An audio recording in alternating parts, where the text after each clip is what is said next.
This is Cheryl Hazard speaking. So I was looking at the tendency, or the idea to the tendency, the idea for the tendency, that a person with an autoimmune disease may be more subject to having an addiction due to vitamin D deficiency. Although I don't have any addictions myself. Well, okay, chocolate's one, but that's not the same as, say, alcohol or okay, it has negative effects on my life, like giving me a migraine. But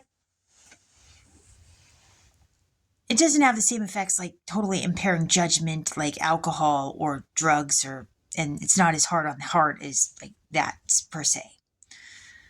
But okay, so if a person has an autoimmune disease, they're more likely to be subject to infections as well, because the immune system doesn't take out the infection. And vitamin D is needed to do that too. So then there's the question of, what does infections do to the dopamine in the brain? And if it reduces it, how does that play a role into addictions? So this is a thought that I had, is how does it happen? And dopamine affects things like judgment, like impulse control, emotional regulation, the